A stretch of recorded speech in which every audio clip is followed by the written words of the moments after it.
ভাইয়েরও খুবই কষ্ট লাগলো। ভাই তো আমাকে লাস্টে বলেই ফেললো, তুইও যাবি?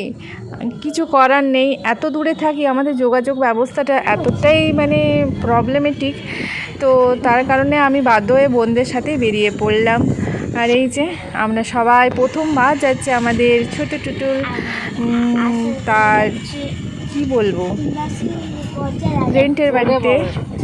তো এখন সেখানেই তাদের থাকা সমস্ত কিছু। আর তোমরা আসছি বজানা যাচ্ছে না বড়টা যায়নি আসল চলে গেছে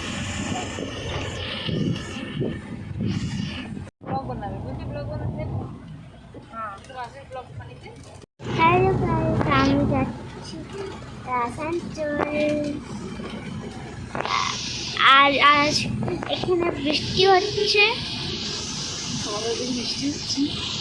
তোমাদেরকে বৃষ্টি হচ্ছে কি?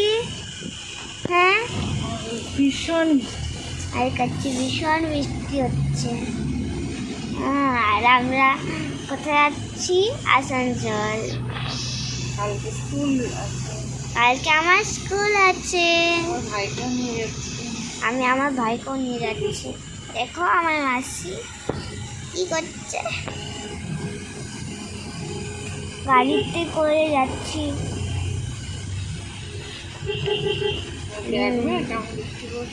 দেখবে কি বৃষ্টি কেমন পড়ছে, দেখো কেমন বৃষ্টি, গাড়িটা নড়ছে। এমনি বাতাস, এইখানে বৃষ্টি, গাড়ি ঝলছে, গাড়ি চালাচ্ছে। আর আমরা যাচ্ছি এইদিকে, আর এদিকে অনেক বৃষ্টি। আর দিদির শরীর খারাপ এর।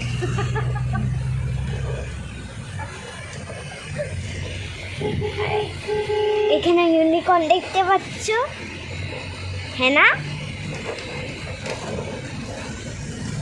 আর ঘরের গাছগুলো দেখতে পাচ্ছ এখানে রাতে।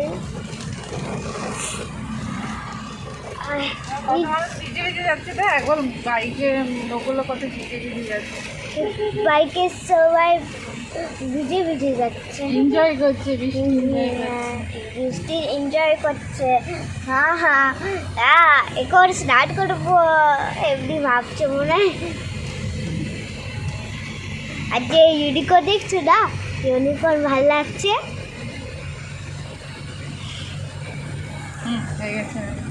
আর এখানে আমার বাবু ঘুমাচ্ছে, আর আমার মা। আর এখানে বৃষ্টি, দেখো ম্যাচ, বাচ্চা না বড় রে? এইখানে ম্যাচ হচ্ছে, এইটা দেখো। হ্যাঁ, গাড়ি ঘোড়া যাচ্ছে এখানে।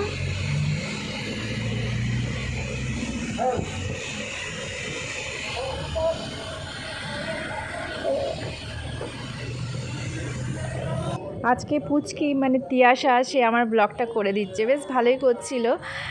তো আমি তাকে উৎসাহ দিচ্ছি, কারণ সে সবসময় বলে আমি মাসির মতো। আমি জানি না আমি কতটা হয়েছি, অনেকে আমাকে পছন্দও করে না, কিন্তু আমি জানি না, অটোমেটিকলি আমি ভেবেছি অনেকবার ছেড়ে দেবো, কিন্তু ছেড়ে দেওয়া হয় না। তো একটা স্মৃতি এগুলো থেকে যাবে, হয়তো আমরা থাকবো না, কিন্তু এগুলো রয়ে যাবে। তখন দেখব যে কেমন ছিলাম না ছিলাম। তো বেশ ভালোই লাগছিল, আর খুবই কষ্টও লাগছিল মা বাপি ভাইদেরকে ছেড়ে। তো এটাই আমাদের জীবন, কি করব। আর সবচেয়ে বেশি কষ্ট লাগে তাদের জন্য, আপন মানুষদেরকে ছেড়ে। সত্যি আপন মানুষরা আপনই হয়, আর তারাই চিন্তা করে, তাদের জন্যই দুঃখ লাগে, কষ্ট লাগে। আর একটু বেশি ভালো লাগতো যদি আমরা স্বাবলম্বী হতাম, মানে নিজের পায়ে দাঁড়াতাম, বাপিকে এতটা পরিশ্রম এই বয়সে করতে হতো না।